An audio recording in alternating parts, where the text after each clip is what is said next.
So I've been wanting to do a video on sharpening pinking shears, and I had a lady bring in a couple different ones today. I have had problems sharpening the newer ones and getting them to cut any better. She said these are fairly new. She bought them from Joann's Fabric and they don't cut worth a darn. I'll show you. They barely cut. They're just so stiff and they're just terrible. So I'm going to try to make those better. These are well over 50 years old. I've had a lot better success in sharpening the older ones. These have never been sharpened, and they are pretty sharp. They're not bad, but they could be sharper. So I'm going to show you how I use the twice as sharp and how to sharpen pinking shears. So some people think you're supposed to sharpen in between these teeth on pinking shears. You actually sharpen the top of the blade, which makes the cutting surface. And you have to mimic the original angle on these teeth to get it to cut properly. Like I said, I do have problems with the newer pinking shears. These are Fiskars, and this is how we're going to sharpen them. First thing I do is, with all scissors, I take a black Sharpie and I'm going to black out where I'm going to grind.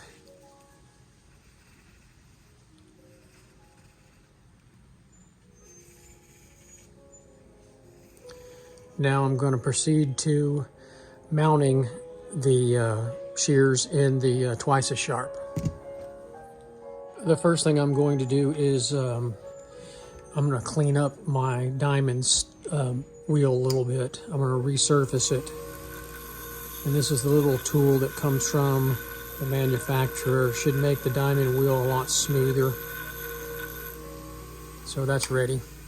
So we're going to mount this pinking shear into the clamp on the twice as sharp. And I like to have it about halfway down the blade.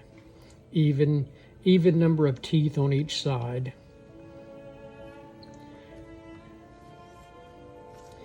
And a lot of times these shears, these pinking shears, are negative edge angle. We're going to see here. So I'm going to start off at about 0. And do a scratch test.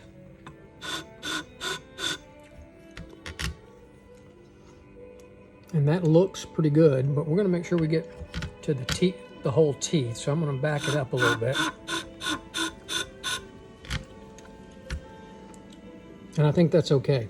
I'm covering all the teeth there, if you can see that. So that's going to be our edge angle on both sides. So I want to make sure that does not move. I want to be tightened up. So I'm going to do the first pass and see how it feels. Very light.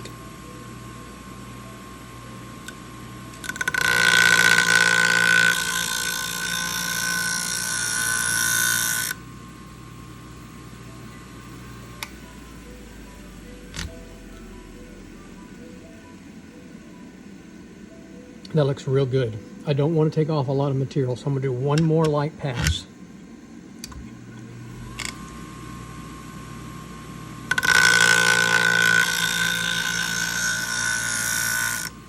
I'm going to do 2 because I don't think I got the back of that really well. That feels pretty good. Now I am going to use the buffing side of the wheel. Very light pass. That's 1. Now, let's go to the other blade. It should be the exact same edge angle. This is basically 0 degrees. I hope this works. Like I said, I have had problems with the newer pinking shears of them not cutting real well. Oh, here we go again. Let's do a first light pass.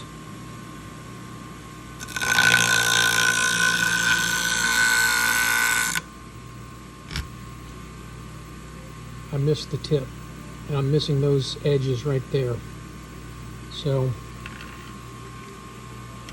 it tells me that's a poor grind from the factory.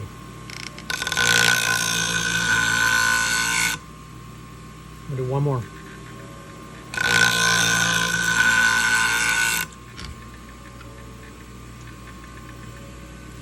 it's still not all the way across the tip.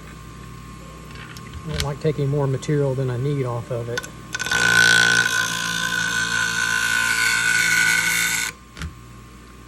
That looks pretty good.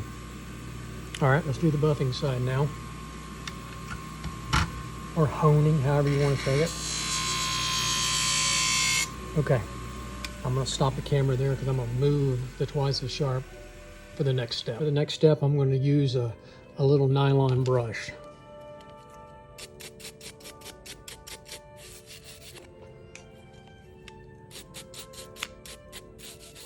Okay, then I'm going to take them and I'm going to spread them out first and close them where they're not touching, and then I'm going to open them. I'm going to do that a couple of times. Okay, now I'm going to do one other thing. I'm going to take some alcohol and a brush, excuse me, a towel. Clean those teeth real good. And let's get a piece of fabric and hope that this cuts well for this first pair. Look at that.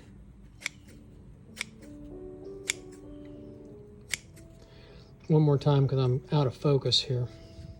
Let's do 2 pieces at a time. Let's get 2 pieces of fabric here.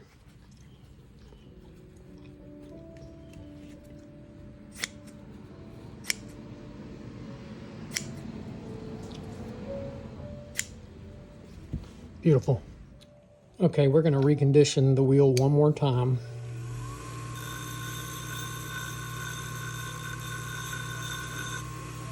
And we're going to get the second set here in just a second. Here is the second set of pinking shears that the lady brought me. And she said these are at least 50 years old. They may have belonged to her grandmother. So, first thing I'm going to do is get my Sharpie, hitting the camera. Same thing, I'm just going to go over the top of where the edge is and darken it out. And I'm going to put it on the, or in the clamp, and do a scratch test. So we're ready to go. All right. Now I'm not going to change the clamp because it looks like it may be 0 also. But I'm going to move the camera here a second. I don't know if you can see that any better or not, but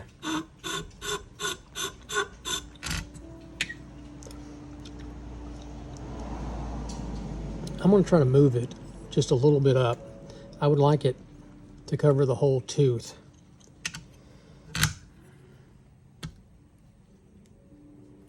Let's try it again. Feels pretty good. Nope. See that? Can you see that? It's not touching the tip, so I did move it too far back. It is close to 0. Let's do the tip. I like the way that looks. It covers all the way from the back side of the edge to the tip. I hope I have this right. Let's find out. Very light pass.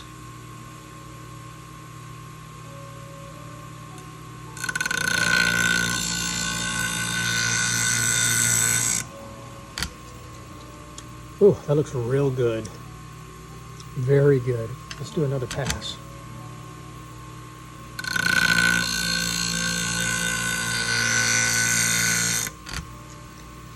I like that. All right, let's go to the buffing wheel, honing wheel, whatever you want to call it.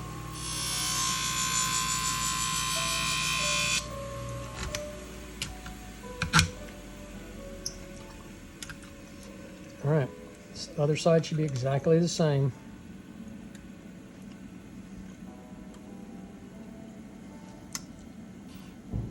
I did a scratch test on this one just to be sure. See, I don't like that. Look at that. That doesn't look right.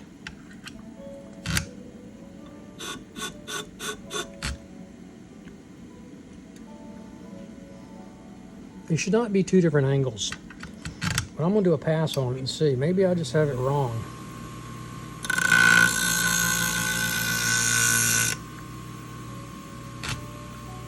Okay, that looks real good.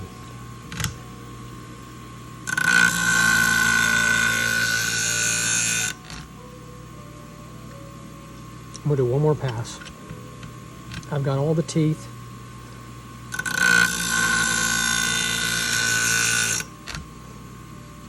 All the way across. Looks good. All the way to the tooth. Looks clean.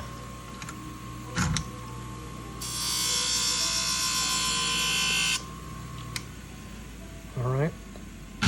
I'm going to stop the camera again and move everything out of the way. So the first thing we're going to do is we're going to use a little brush on it again.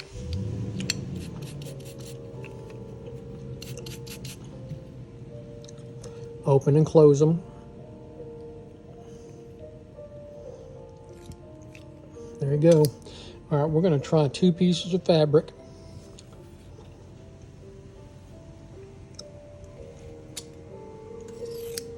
How about that? Let's try 4.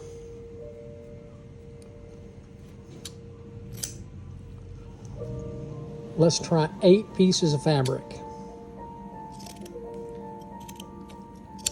It'll do it.